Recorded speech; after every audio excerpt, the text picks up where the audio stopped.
Assalamualaikum warahmatullahi wabarakatuh. Di sini kami dari kelompok 9 akan mempresentasikan tentang proses inovasi untuk tugas mata kuliah inovasi bisnis dengan dosen pengampunya Bapak Irsyad Kamal.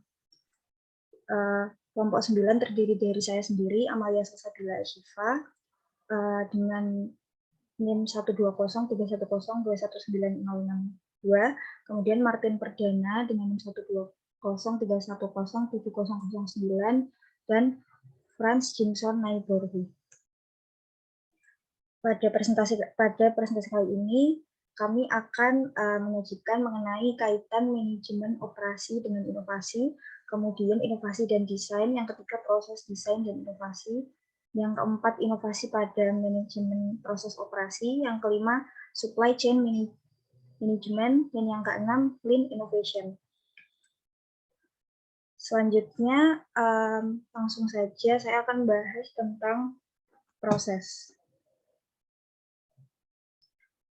Jadi, proses adalah suatu tuntutan perubahan dari suatu peristiwa perkembangan yang dilakukan secara terus-menerus. Menurut Suwarno, pada tahun 1981, setiap proses yang berjalan selalu menghasilkan sesuatu. Hasil yang diciptakan tersebut bisa berupa hasil yang memang diinginkan atau hasil yang tidak diinginkan. Kemudian, apa sih inovasi itu sendiri? Jadi menurut UU nomor 18 tahun 2002, inovasi adalah kegiatan penelitian, pengembangan, dan atau perekayasaan yang bertujuan mengembangkan penerapan praktis, nilai, dan konteks ilmu pengetahuan yang baru, atau cara baru untuk menerapkan ilmu pengetahuan dan teknologi yang telah ada ke dalam produk atau proses produksi. Kemudian, menurut Stephen Robbins, inovasi sebagai suatu gagasan baru yang diterapkan untuk memprakarsai atau memperbaiki suatu produk atau proses dan jasa. Kemudian, definisi dari manajemen operasi itu sendiri. Jadi manajemen operasi menurut Glaser dan Reinder pada tahun 2008 adalah serangkaian aktivitas yang menghasilkan nilai dalam bentuk barang dan jasa dengan mengubah input menjadi output. Jadi manajemen operasi ini diciptakan untuk menyatukan keterampilan dan teknik yang nantinya akan dikembangkan di sektor manufaktur dan jasa untuk membantu mendapatkan hasil yang terbaik. Oleh karena itu, inovasi dalam fungsi operasi sangat penting dalam mencapai tujuan strategis suatu organisasi atau perusahaan. Kemudian kaitan manajemen operasi dengan inovasi itu sendiri adalah, jadi manajemen operasi ini membutuhkan inovasi untuk menciptakan sesuatu yang baru pada produk agar menjadi lebih baik itu mutunya dan perkembangannya. Seiring perkembangan industri yang semakin maju, perusahaan dituntut memberikan kualitas yang terbaik terhadap produk ataupun jasa yang dihasilkan tanpa melupakan dampak lingkungan yang dapat merugikan masyarakat. Nah, dalam hal ini inovasi mengambil peran penting pada sistem manajemen operasi, yaitu sebagai strategi untuk menguasai pasar, membuat proses produksi menjadi lebih efisien, dan pengembangan produk atau jasa yang lebih baik. Selanjutnya akan dipaparkan jadi dimensi penting proses inovasi yang pertama itu ada pelanggan, kemudian informasi. Informasi ini bisa bersumber dari keluhan atau pujian dari konsumen atau masyarakat, kemudian riset pasar atau lembaga pemerintah. Kemudian yang ketiga, lingkungan fisik dari tempat perusahaan itu sendiri berada. Selanjutnya akan disampaikan oleh teman saya.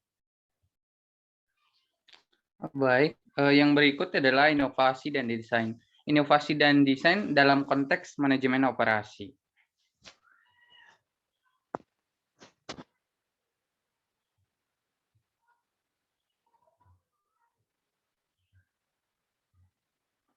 Baik, yang berikut ialah design recruitment and design simplification. Design recruitment ialah kriteria-kriteria dari user atau market terhadap produk yang dibutuhkan akan didesain berdasarkan hasil survei atau observasi. Desain produk yang baik harus memenuhi 3 aspek penting yang sering kita sebut segitiga aspek produk, yaitu kualitas yang baik, biaya yang rendah, dan jadwal yang tepat. Yang kedua ialah design simplification, ialah upaya untuk meminimalisir style digunakan dalam pembuatan desain. Namun, walaupun sudah diminimalisir, hasil desainnya harus tetap terlihat bagus dan menarik. Yang ketiga ialah research engineering.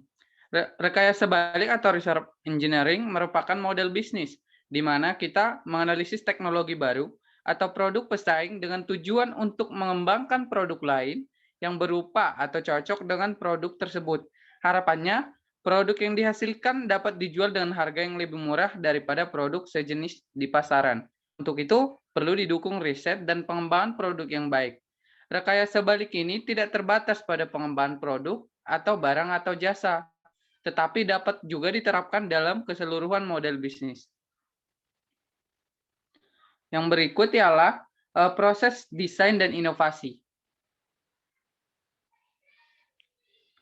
Perbedaan inovasi proses dan inovasi produk.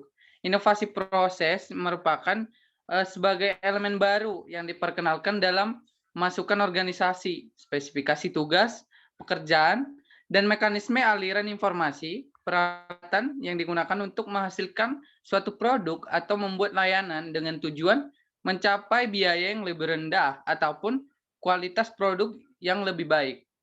Yang berikut, inovasi produk. Menciptakan produk baru yang dapat memenuhi kebutuhan dan keinginan konsumen sehingga muncul minat beli terhadap produk tersebut yang diharapkan dapat direalisasikan melalui keputusan pembelian. Inovasi produk harus bisa menciptakan keunggulan kompetitif yang berkelanjutan dalam perubahan lingkungan yang cepat dan menuju pasar global.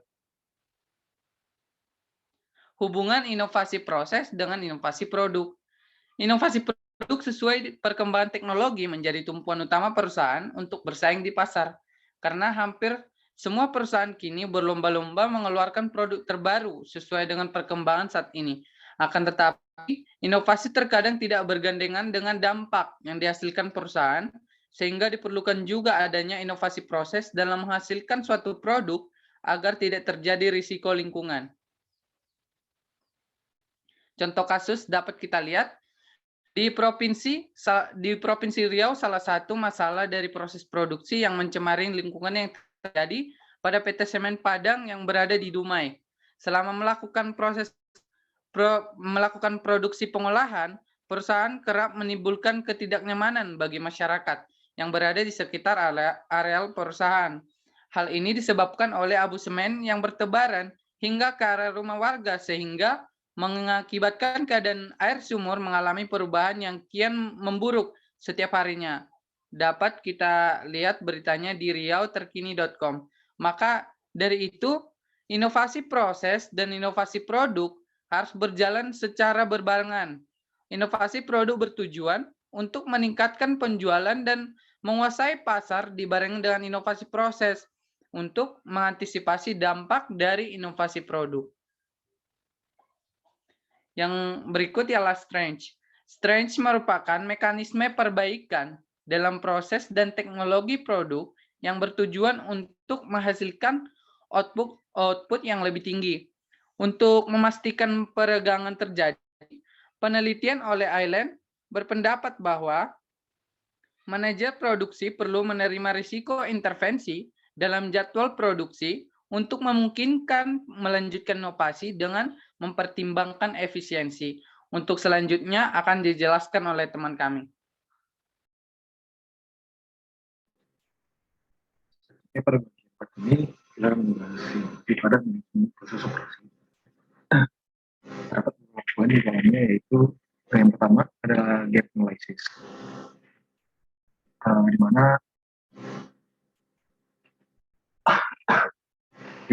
mana gap analysis ini adalah proses yang menggunakan manajer proyek untuk membandingkan kinerja yang diharapkan dengan kinerja yang diharapkan dengan kinerja yang didapatkan.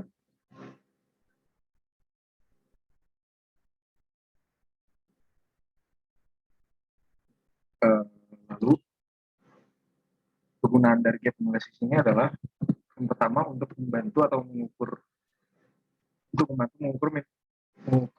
kekurangan yang harus diatasi, dan dalam jangka panjang dapat membantu dalam melakukan perbaikan. Lalu yang kedua, sebagai alat meningkatkan efisiensi bisnis, karena dapat melihat faktor, peluang, dan ancaman yang dapat diperbaiki. Lalu hasil gap analysis yang digunakan sebagai salah satu dasar pengambilan keputusan dalam hal prioritas dan biaya yang dibutuhkan. Lalu yang keempat, sebagai alat untuk membandingkan kinerja dengan potensi yang ada.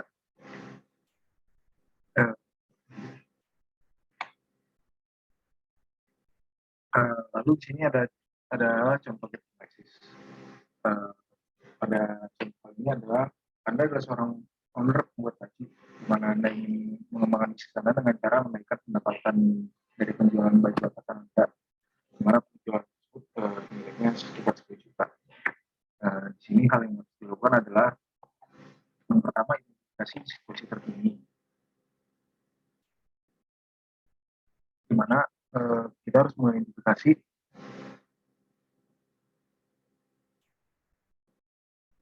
apa yang Anda tetapkan sebagai baju atasan dibanding produk fashion lainnya. Kemudian identifikasi pendapatan bulanan yang dihasilkan dari kerja tersebut, di mana dalam kasus ini pendapatan bulanannya adalah 10 juta. Lalu yang kedua, membuat target yang ingin dicapai.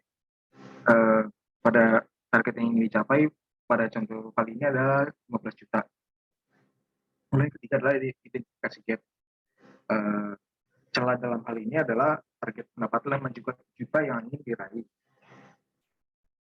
Di sini kita selain harus mengidentifikasi celah, juga harus tahu mengapa celah tersebut ada. Lalu juga yang keempat, yang terakhir adalah membuat rencana peningkatan berdasarkan informasi gap analisis. Ketika akar gap analisisnya sudah dikonfirmasi, di sini baru Anda bisa membuat inisiatif untuk menyelesaikan akar masalah tersebut.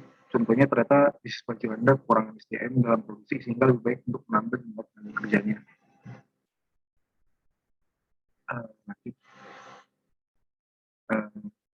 Selanjutnya adalah total quality management.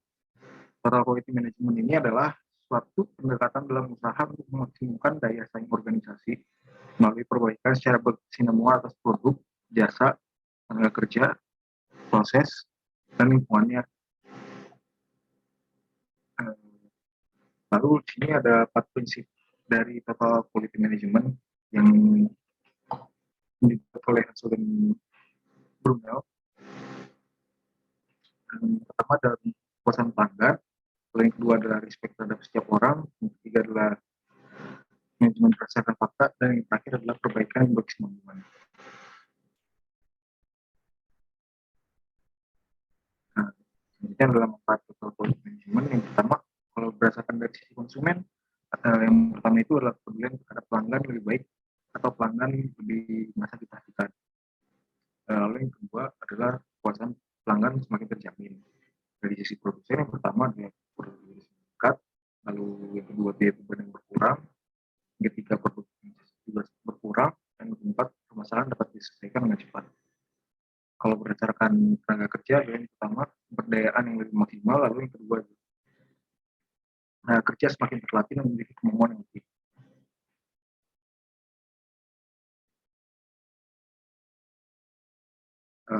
Lalu yang selanjutnya adalah quality function deployment, di mana adalah metode ini untuk menerjemahkan kebutuhan ke dalam persyaratan teknis yang tepat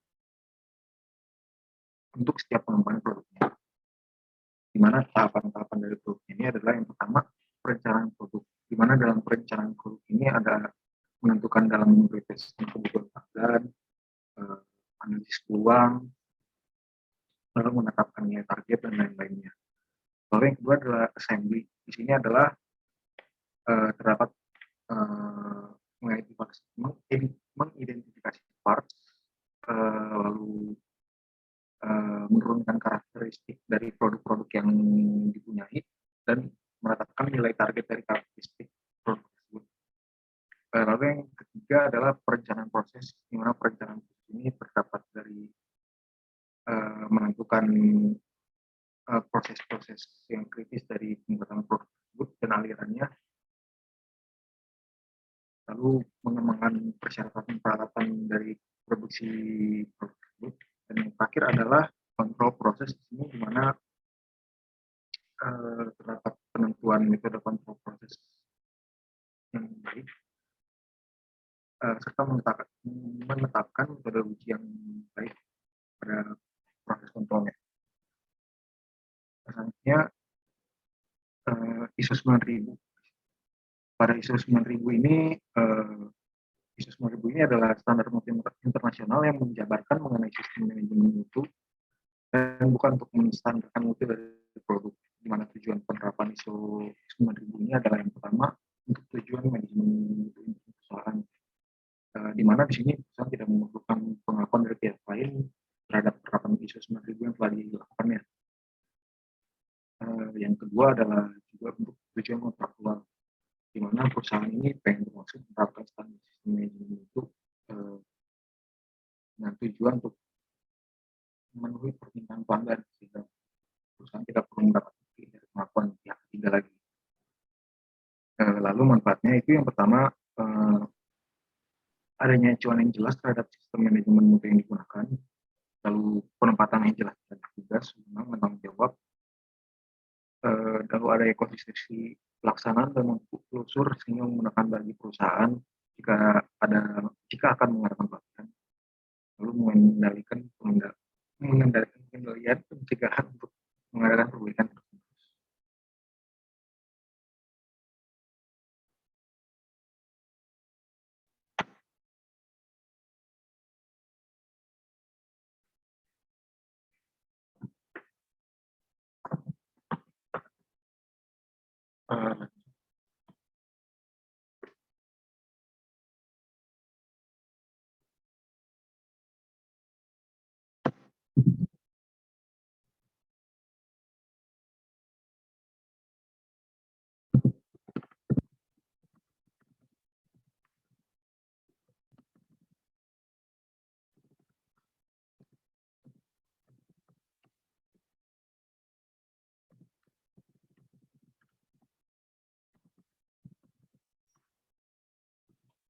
Lalu yang kelima ada supply chain management,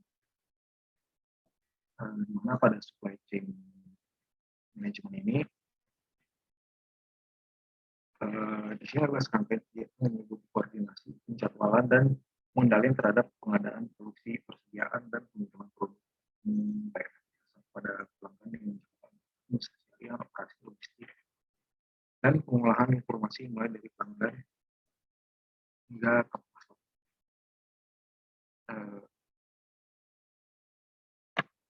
Nah, di sini ada proses SCM di mana terdapat yang pertama ini adalah pelanggan, di mana pelanggan ini sebagai kita ambil karena kita ambil contohnya dari manufaktur, ini pada pelanggan dari sisi manufaktur,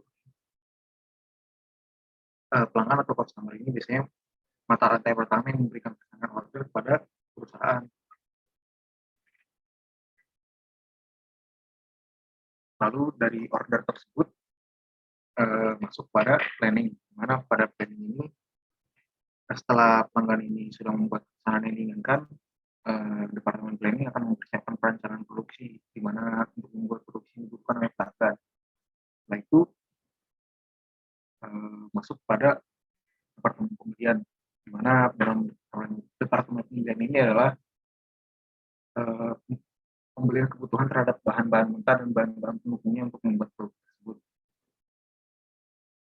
Lalu masuk selanjutnya pada persediaan, di mana bahan mentah dan bahan pendukung yang diterima oleh pabrik akan diperiksa kualitas dan ketepatan gunanya.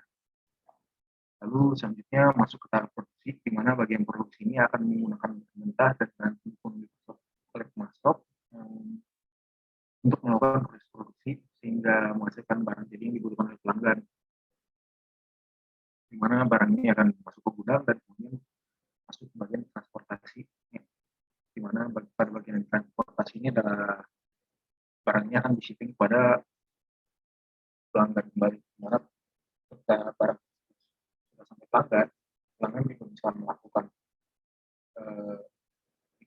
perusahaan pada selanjutnya akan menjelaskan.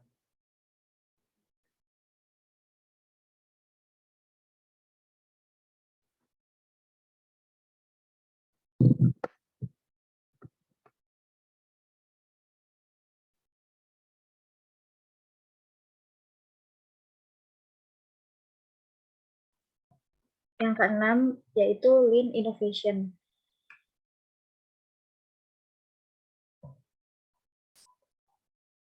Jadi sebelum membahas tentang Lean Innovation, di sini saya akan membahas mengenai Lean Manufacture terlebih dahulu. Lean Manufacture adalah suatu metodologi untuk mengeliminasi tahapan proses yang tidak penting. Tahapannya yang pertama yaitu identify the minimal viable product. Di sini kita mengidentifikasi standar untuk produk yang layak itu yang seperti apa. Kemudian yang kedua, develop a version rapidly and test it with customers. Jadi kita mengembangkan produk tersebut secara cepat dan mengujinya pada masyarakat atau pada konsumen di tengah situasi persaingan yang kompetitif. Kemudian yang ketiga, repeat the process until the core product is competitive or pivot to explore a new approach. Jadi ulangi proses tersebut sampai produk inti dikatakan kompetitif dan bisa berkompetisi dengan produk dari perusahaan-perusahaan lain dan berporos untuk mengeksplorasi pendekatan baru.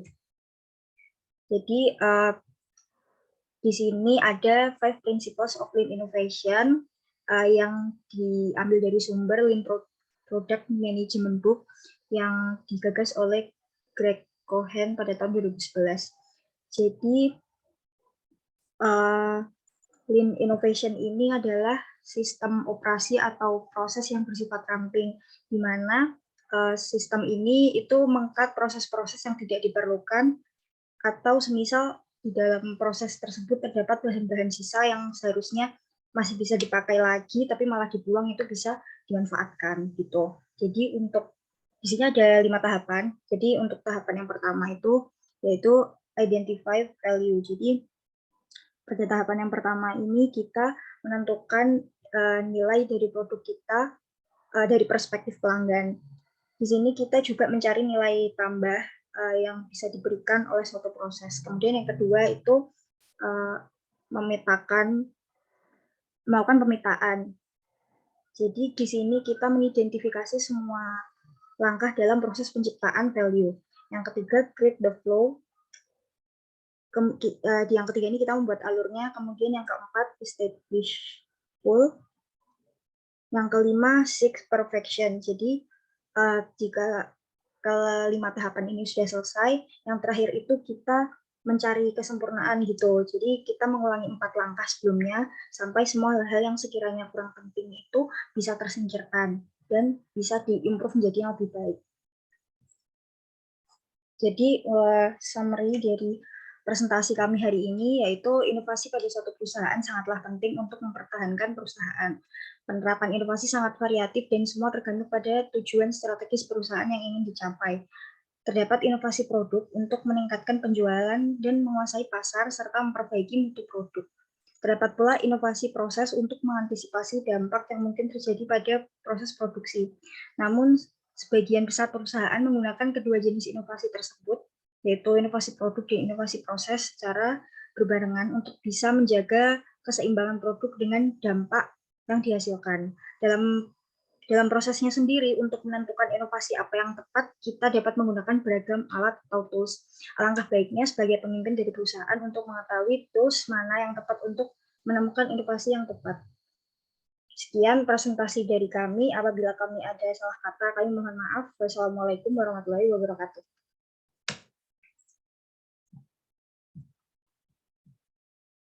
Ya guys, jadi.